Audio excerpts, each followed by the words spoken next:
მოვისმინეთ. ეხლა შევეცდები კიდე აგერ წარმოგიდგინოთ. ის რაც დღეს საქართველოში ხდება, ქართული არ არის პოზიცია 4 ოქტომბერთან დაკავშირებით. მე ძალიან მინდა რომ თქვენ იცოდეთ როგორია ეს მოსაზრებები, ძალიან დიდ ნაწილს აქ მე წარმოგიდგენ დღეს. ვიცი, კარგად ვხედავ, რომ დღეს ჩემს პოზიციას ერთეულების მხარდაჭერა აქვს, მაგრამ წამს და მჯერა. მომავალი მე გამომართლებს. დღეს მირჩევნია რამდენიმე პროგრესული ადამიანი მიჭერდეს მხარს, ვიდრე ათასები ბრმად მიკრავდნენ ტაშს. პირდაპირ ვამბობ, ის რაც დღეს ქუჩაში ხდება, არ არის ქართული. ეს რევანშიზმია, ქვეყნის გარედან მართული და არა რევოლუცია. 4 ოქტომბერი შეიძლება იმავე დღესვე გახდეს საბედისწერო. მომავალში კი უდავოდ იქცევა ასეთად. მეტი ალბათობით 4 ოქტომბერი ამ უნიათო კორუფციულ ხელისუფლების ინტერესებშია. სულ მცირე დროებით მაინც გაუხამძლივებს ძალაუფლებას და დასაბამს მისცემს ქაოსს და რეპრესიებს. როგორც ყველა წინა რევოლუცია იყო დასავლეთით შეფუთული რუსული, დასავლეთით შეფუთული რუსული. ყველა რევოლუცია, რომელიც მოხდა, ჯერ ერთი არც ერთ რევოლუცია არ ყოფილა, ყველა რევანშიზმი იყო. მაგრამ ყველაფერი ეს იყო დასავლეთით შეფუთული, ზე გარეგნულად დასავლური, შინაარსით რუსული. ეს არის დღეს რაც ხდება, ეს არის გამოკვეთილად რუსული და ალბათობით, დიდი ალბათობით შეიძლება დამთავრდეს რუსეთის შემოსვლით საქართველოში. ყველაზე აღნიშნულს ადასტურებს, რომ პარტიებმა არ გაიზიარეს ეროვნული თანხმობის ხელისუფლების შექმნის კონცეფცია, რომელიც მშვიდობიანად, გაცილებით ადრე დაასრულებდა ამ უტიფარ ხელისუფლებას, ძალაუფლებას აიღებდა ხალხი, მის მიერ არჩეული ეროვნულ სახელმწიფოებრივი ძალები. დასკვნის სახით, არც ქუჩაში, არც დაპირისპირება, არც ქუჩა, არც დაპირისპირება, არც რევანშიზმი, არც რევოლუცია არ არის და არც არასდროს იქნება ჩვენი სამშობლოს მომავალი. მომავალი მხოლოდ ეროვნულ თანხმობაშია, როცა პარტიების დიქტატს გარედან მართულ ძალებს ცვლის მთავარი ხალხის და სახალხო ავტორიტეტების ერთობა მეცნიერული პროგრამებით. ხალხის და სახალხო ავტორიტეტების ერთობა მეცნიერული პროგრამებით. საერთოდ ცნობილია, რომ ყველა ქვეყნის ქვაკუთხედი ეს არის ხალხის და ესე იგი ინტელიგენციის ერთობა. საქართველოში ინტელიგენცია დუმს, ამას კიდე გამოკვეთილად ვიტყვით. ვიცი, ბევრს გააღიზიანებს ჩემი ეს პოზიცია, რადგან ასეთების სტიქია ქუჩაა, ვისაც აღიზიანებს ეს ჩვენი პოზიცია, მათ სტიქია ქუჩაა. მათ იქნება დააქციე, დააგლი, წააქციე, მოკალი, ესროლე, გაიმარჯვეთ, ჩამოაგდე, დავწუნდეთ, ესე იგი დავწნარდეთ და ესე იგი რაღაც კარგად გავიაზროთ, რა არის დღეს მთავარი ამ ანტიქართული კორუფციული უნიათო ხელისუფლების შეცვლა უარესით თუ მშვიდობიანი გზით, ხას უსვა მშვიდობიანი გზით გარანტირებულად ეროვნულ სახელმწიფო განწყობის ხელისუფლების მოყვანა პროგრამით, რომ დასრულდეს ამ ქვეყანაში უცხო ძალებისა და ქურდული მენტალიტეტის ძალების მიერ მოყვანილი ხელისუფლებები და რაც მთავარია, მივიღოთ მეცნიერთა კონგრესის მიერ შექმნილი ეროვნულ სახელმწიფოებრივი დოქტრინა, რომელიც გამორიცხავს ქვეყნის სათავეში ფულისა და ძალაუფლების მოყვარული ხელისუფლების მისვლას. დიახ, თანამემამულენო, გვინდა, არ გვინდა ამის გარეშე მდგომარეობის სწორად გააზრების გარეშე მეცნიერულ მიდგომებზე შედგენილი სისტემური ცვლილებების გარეშე ქვეყანას მომავალი არ აქვს. დღეს როგორც არასდროს გჭირდება არა ემოციით და სიძულვილით, შურიზიებით, არამედ გონებით, სიბზნით, სიყვარულით გადაწყვეტილების მიღება. ჯობს დღეს გავაკეთოთ ეს შეგნებით, ვიდრე ხვალ იძულებით. გთხოვთ ნახოთ ეს მძაფრი ორი წერ იმას, რომ ის ორი გამოსვლა, რომელიც ხვალ ერთი იქნება გადაცემული და ნახოთ ეს ყველაფერი და დიხამინჯია მაშინ თქვა არ მეგონა ჩემი ბიოგრაფიის კაცი თუ ასეთ გულახდილ საუბარს და ასეთ არგუმენტირებულ წარეს სიმართლეს ოდესმე მოვისმენდიო. მოისმინა მანეს გადავდე მე თავი და მე იმიტომ არ მიშვებენ თქვენ დარწმუნდებით ამას რომ ნახავთ რომ მდგომარეობა ჩემი მე იძულებული ვიყავი იმიტომ რომ არ შემიძლია ხალხს უღალატო მე შემეძლო ამერიკელებიც თავაზობდნენ და რუსებიც ჩვენ მოგვისმინე და შენ გახდები პირველი პირიო მე ვეუბნებოდი მე უსმენ ქართულ ხალხს მე დავრჩი ქართულ ხალხთან ვინც მოატყუა ქართველი ხალხი ის ხელისუფლების სათავეში მოექცა ვინც სიმართლე უთხრა ქართულ ხალხს და ეს ყველაფერი ყველაზე დიდი სიმართლე 97 წელში პარლამენტში როცა მივედი მაშინ 13 ივლისს უთხარი რომ სისტემაა კორუმპირებული და ნუებზვით პიროვნებებს და როცა პრეზიდენტს გადავეცი 2001 წელში დოკუმენტი რომლის სათაურია აზროვნების სიძნელე მშიერ და დაუზრუნებულ ქვეყანაში სიკეთე გათითოკვაცებულია ბოროტები ერთ პოლიტიკურ მუშტადაა შეგრული და კუჭი იმარჯვებს გონებაზე და ვეუბნებოდი რომ ხელისუფლება არსებობს იმიტომ რომ ხალხი არ იყოს დამშეული და დაუზრუნებული რომ დავშებული და დაუზრუნებული ხალხი მოწონს პარტიებს იმიტომ რომ ადვილად მართონ ისინი ყველაფერი საწინააღმდეგო წავიდა რაც 97 წელს ვთქვი პარლამენტში და რაც 2003 წელში პრეზიდენტს 2001 წელში პრეზიდენტს გადავეცი ესე იგი ბორჯომში როდესაც თანამდებობიდან გადავდექი აი მაშინ გადავეცი ეს ყველაფერი ესე იგი მე ვთქვი ყველაფერი ვთქვი გავრისკე და თქვენ დარწმუნდებით იმაში რომ აი რა ქურდული განწყობების ხელისუფლებები მოდიან და როგორ ყველგან ქურდები იღებდნენ მონაწილეობას მე ვუთხარი ბატონ თეგის დიხამინჯიას რომ აი პატივისცემით ვარ მეთქი პირველი ეროვნული ხელისუფლების და პარლამენტის მიმართ მეც იქ ვიყავი და ამიტომ არ ვთქვი მერთი ერთი და დღეს ვამატებ რომ 90 წელს 28 ოქტომბერს არჩევნები როდესაც დამთავრდა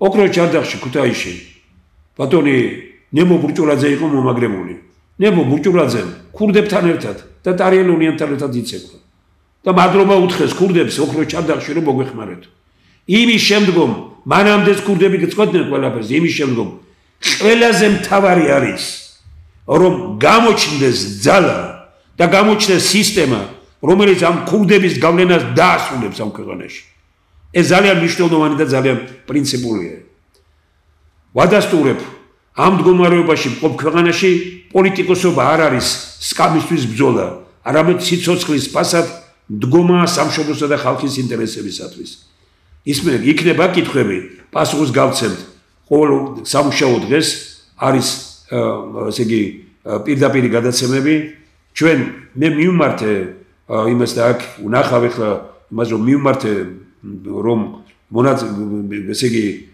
ყველა დაინტერესებული პიროვნება შეუძლია მიიღოს მონაწილეობა ქვეყანა საბედისწერო ჟამი უდგას დუმილი ან ბოლენების შორიდან ყურება დღეს უკვე დანაშაულის ტოლფასია განსაკუთრებით მივმართე სახალხო ავტორიტეტებს და ინტელიგენციას და უთხარი რომ აი ამ მიმართვაში დიდი პატივისცემას ვადასტურებ მათ მიმართ მეცნიერებს კულტურის მოღვაწეებს წევრებს კი ბატონო თქვენ გესროლეს ლუკმა მაგრამ ხალხი ლუკმაპურის გარეშეა თქვენ იპირისპირებთ საზოგადოებას მდიდრებიც მეცნიერებიც ინტელიგენციის წარმომადგენლები რომლებიც დაძდებდით და დაძდებთ ამ ხელისუფლებებს და ხალხი მიატოვეთ ინტელიგენტი არის ის ვინც ხალხს იცავს ხელისუფლებისაგან საქართველოს შებრუნებულია და საქართველოში ხელისუფლებას იცავენ ხალხისგან მეცნიერების და ინტელიგენციის არაერთი და ორი წარმომადგენელი ეს კატასტროფაა მუსკულებზე იყურება ხელისუფლება მუსკულებზე იყურება ოპოზიცია რატომ ხარ სახში გამოდით სახში მოდით ტელევიზიაში დავხსნეთ დავილაპარაკოთ იქნებ ჩვენ ვცდებით მაგრამ ხომ არ შეიძლება რომ ძალისმიერი მეთოდებით წყდებოდეს ქვეყანაში ყველაფერი აი ეს არის ის რაზეც თქვა აი ეს მიმართვა მეც უხელ მქონდა Facebook-ზე დევს გადაცემა და ეხლა 4 ოქტომბერთან დაკავშირებით ჩემთვის ეს არც რევოლუცია არც სახალხო კრება ეს არის რევანშიზმი ბიძინა ივანიშვილის გაბოროტებული გუნდი იბრძვის თანამდებობის შენარჩუნებისათვის და მიხეილ სააკაშვილის და შემდგომი ხელისუფლებების გუნდები იბრძვიან, ესე იგი, გაბოროტებული გუნდები იბრძვიან ხელისუფლების მოპოვებისათვის. საქართველოში სისტემა არის მარტივი. გაყოფენ გამარჯვებულ ძალას, უპირისპირებენ ერთმანეთს, ასევეა დღესაც. ბიძინა ივანიშვილმა ერთი კაცი ვერ შეარჩია ნორმალური. ყველა პრეზიდენტი, ყველა ვინც კი იყო და შემდგომ თუ ღიათ არა, შინაგანად მისი წინააღმდეგია, იმიტომ რომ მისი მმართველობის სტილი სრული გაუგებრობაა. ეს არ არის ქართული. ეს ბოლშევიკური უფროა. ძალაზეა ორიენტირებული, უშიშროებაზე და პოლიციაზეა ორიენტირებული.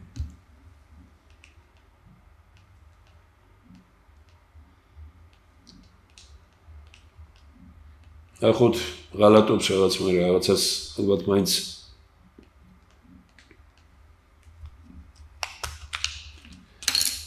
გადავრთო უნდა იქეთ მნიშვნელოვანია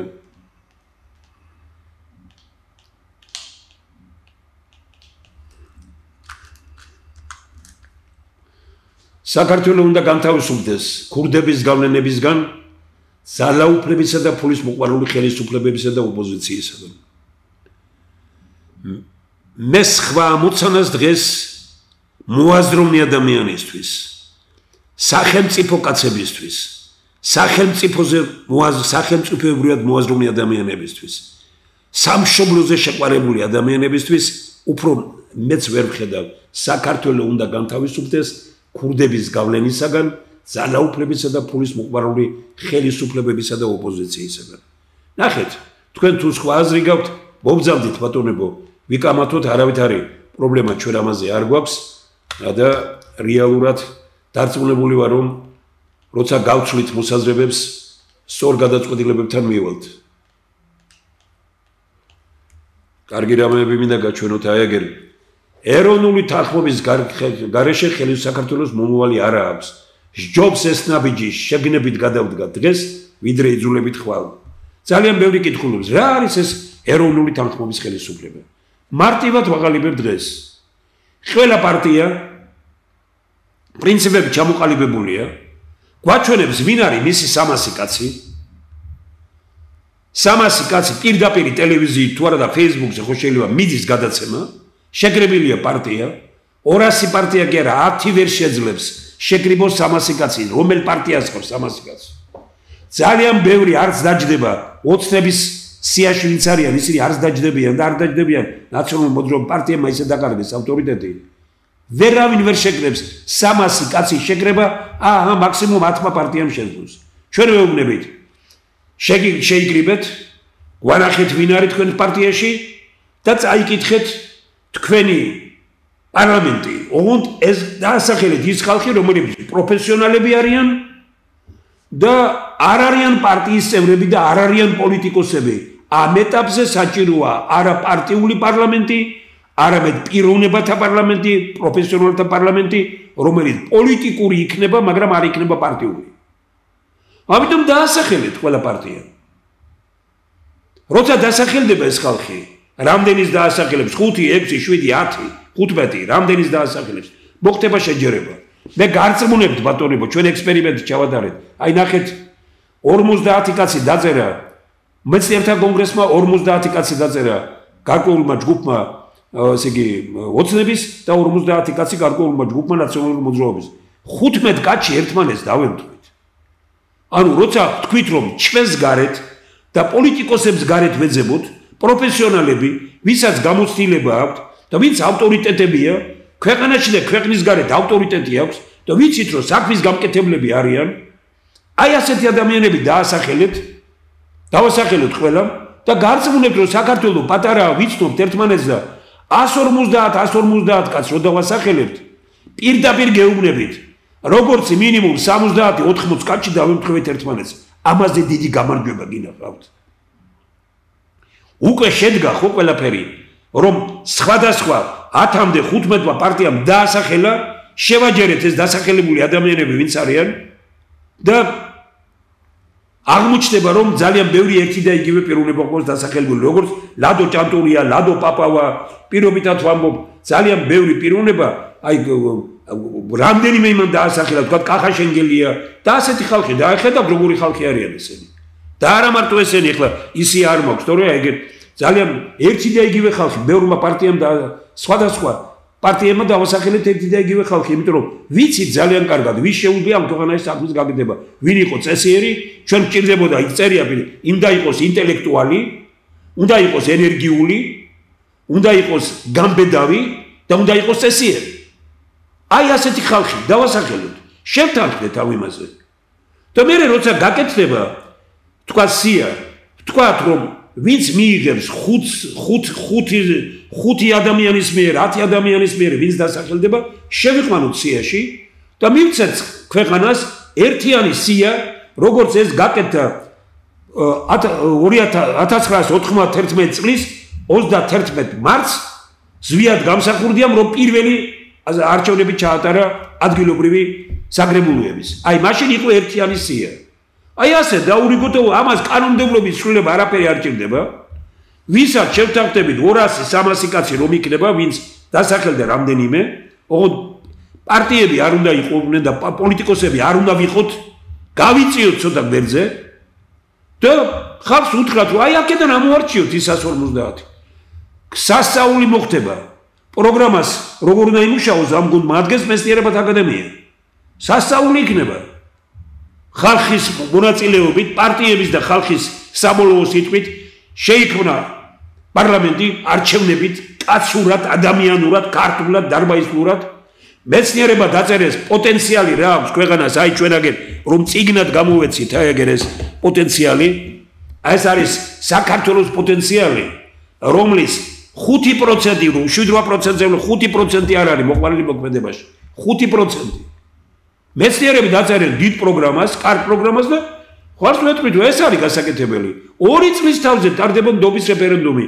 თუ ამ გუნდმა გააკეთა, დამთავრებულია ყველაფერი. რა შვებიან ამ დროს პარტიები უჩუმად არიან და გავწირეთ ესენი არა. მათ მეუბნებით, იქნება პარტიათა ასამბლეა. პარტიათა ასამბლეაში ყველას გვექნება საშუალება, რომ რაღაც საკითხზე რაღაც პროგრამა წარმოვადგინოთ, პირდაპირ სატელევიზიო გადაცემით უნდა იყოს ესენი ყველაფერი, რადგან სახელმწიფოებრივ მიდგომაზე ვლაპარაკობთ ჩვენ. ამავე დროს მოდი პარტიათა ლიდერები გამოვიდეთ მეცნიერებათა აკადემიაში და ერთი მოხსენება მაინც ავიკითხოთ, რომელიმე რისი თავი გვაქვს საერთოდ. დავდგეთ ხალხის წინ, პირდაპირ სოფელში, რაიონში და ვთქვათ, პარტიები, ვინც ვიღებთ მონაწილეობა, ვთქვათ, რომ ედი ვინ ვარ ჩვენ, რას წარმოვადგენთ? და ხალხის წინ ესე იგი ცოცხლად მოპაექრე პოლიტიკური ლიდერები ნახოს ხალხმა, სოფლებში ვიაროთ, ქალაქებში, რაიონებში ვიაროთ, გავაცოცხლოთ პოლიტიკური ცხოვრება, გავხადოთ იგი ჯანსაღი. რატო არ უნდათ ეს? არ უნდათ იმის გამო, რომ ვერავინ ვერ მოხვდებით, მეც და შეიძლება ბევრი ვერ მოხვდეთ ამ იმაში. სრულიად ახალი ძალები წამოვლენ. რატო გვეშინია ამის? ჩვენ ქვეყნისთვის ვიბრძვით თუ ჩვენი სკამისთვის? და არა მარტო ეს გაკეთება, გითხარით ერთი ეროვნული თანხმობის პარლამენტი, მეორე პროგრამა, რომელიც იწერება მეცნიერების მიერ, მესამე ეს არის ესე იგი ასამბლეა, პარტიათა ასამბლეა და მეოთხე სახელმწიფო კაცების საგრებულო. ანუ რას ნიშნავს ეს? ხალხი ამბობს, ვინ არის ქვეყანაში ისეთი ხალხი, რომელსაც დიდი ავტორიტეტი აქვს. ბატონი ჯუმბერ კოპალიანი უდგას ამ პროცესს სათავეში, უნიკალური პიროვნებები დაასახელეს. ჩვენ მივიყვანთ ამას. ეს უნდა იყოს პრაქტიკულად 75-80 წლის ადამიანები, რომლებსაც აქვს დიდი გამოცდილება, ქვეყანაში და ქვეყნის გარეთ ავტორიტეტი და ეროვნული საკითხები მათ უნდა ვკითხოთ. რატომ წვეთს ბუჩქებში მჯდომი ვინმე ერთი თუ ორი პიროვნება და რომ ხოლმე დამთავრდეს ქვეყანაში, რომ ერთი კაცის გუნება განწყობით შექმნილი პარლამენტები და თავრობები და ყველაფერი და მე ყველა ქურდი და ჯიბგირი რო გამოდის. აი ასე დამთავრდეს ეს ანონიმური მმართველობა ამ ქვეყანაში. დავიღოთ ჩვენ აი ესე იგი სოლიდარული პასუხისმგებლობა ქვეყანაში მიმდინარე პროცესებზე. ამ დოკუმენტებს ყველას აწერია ამ ქვეყნის ბატონ პატრონი ხალხია და არა ხელისუფლება. აი ესაა ეროვნული თანხმობის პარლამენტი. ვინ შეიძლება იყოს ამის წინააღმდეგი? გარდა იმ პარტიებისა, რომლებსაც აფინანსებენ გარედან, ან ფინანსდებიან ბიზნეს ამანიშვილისგან. ამათ არ აწყობთ ეს. ამათ აწყობთ კონდეთ ფული და ბიზნეს ამანიშვილი ერთი კარგი თქვა რამდენიმე პოლიტიკოსი რომ პირველად ნახე პარტიაში და პარტიის ლიდერად დრობის დროს გამდიდრებული კაციო. არცად არ უმუშავნიათ, დაცვებით დადიან პარტიული ლიდერები. საიდან ეს ფული? არეულობები სწორედ ამ ხალხისგან მოდის. იმიტომ რომ ვიღაცა დგას მათ უკან და თუ იმას რაღაც ძიმე მდგომარეობა შეექმნება იმის ბიზნეს, ეთქვი, აბა გამოდით ქუჩაში. და მე უკვე სახელმწიფოსაც ავიწყდება. აი ბოლოსაგენ. ჩვენ ვამბობთ დასასრულისკენ მიდის ჩვენი გადაცემა. მე შევეცადე რომ ადამიანურად ცოტა შეუძლოთ ვარ გაცივების გამო, მაგრამ არ არის დღეს იმის დრო რომ აი რა ერთმანეთს ვეფეროთ. დღეს იმის დროა რომ გულწრფელად ადამიანურად დავდგეთ ერთმანეთთან. ჩვენ არ ვჭირდებით ერთმანეთს იმისთვის რომ მე ვიყო კარგად ან თქვენ იყოთ კარგად. ჩვენ ერთმანეთს ვჭირდებით საქართველოსთვის. აი ასეთი ეს ტელევიზია. უყერეთ სხვასაც ურჩიეთ რომ გახდეთ ქართული ტივის გულშემატკივარნი.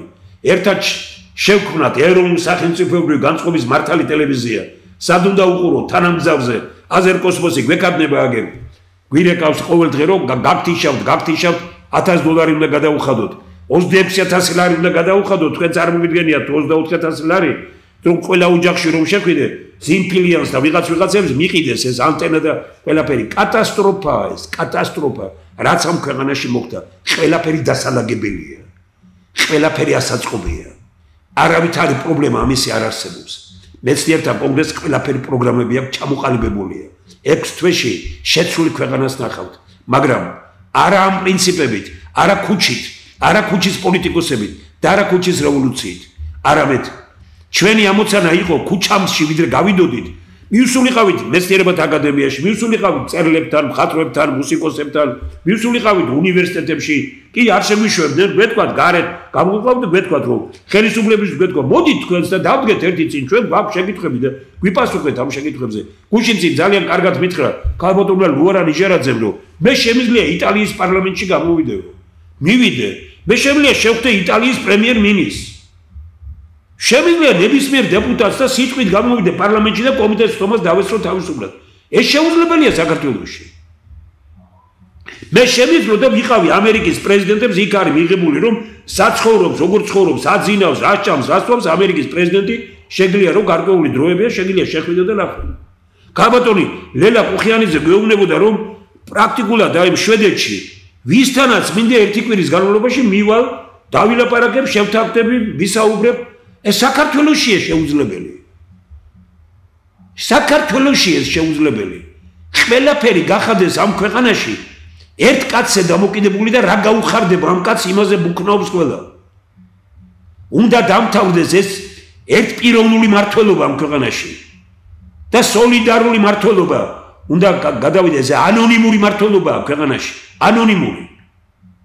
რასაც გამოდიან და ლაპარაკობენ უკვე ყოფილი ხელისუფლების წარმომადგენლები ამაზრზენია ეს ყველაფერი. არიცოდით ბიძინავანიშვილი ასეთი რო იყო? არიცოდით ბიძინავანიშვილი რომ იყო ბოღმაკაცი? არიცოდით რომ ბევრი ისეთი რაიმე ქონდა რომელიც დღეს რო ლაპარაკობ, როცა მაშინ მასთან იყავით კარგი იყო, ფულებს რო ჭამდით მისას. დღეს აღარ მოგწონთ. ქართულ ხალხს არ უნდა ჯეროდეთ თქვენი. მაგრამ იმიტომ არის ეს პროგრამა რომ გეუბნია ცოტა გაიწიეთ გვერდზე. ეხლა და მოვიდეს ის ხალხი რომელსაც არც ბიძინავანიშვილის ფული უხარჯია, არც სოროსის ფული უხარჯია, არც დასავლეთიდან მიუღია ფულები, არც დასავლეთიდან მომართულა. გაუძლო ყველაფერს, შეინარჩუნა წესიერება. თქვენს გადარჩებით, ქვეყანა გადარჩება, საქართველო იქნება სიკეთით სავსე ქვეყანა. ჩვენი ვიცხოვრებთ ბედნიერებით სავსე და სიკეთით გამარჯვებულ ქვეყანაში. ეს არის მეცნიერთა კონგრესის პროგრამები. მაგრად ვიყოთ, კარგად ვიყოთ, გავიაზროთ კარგად.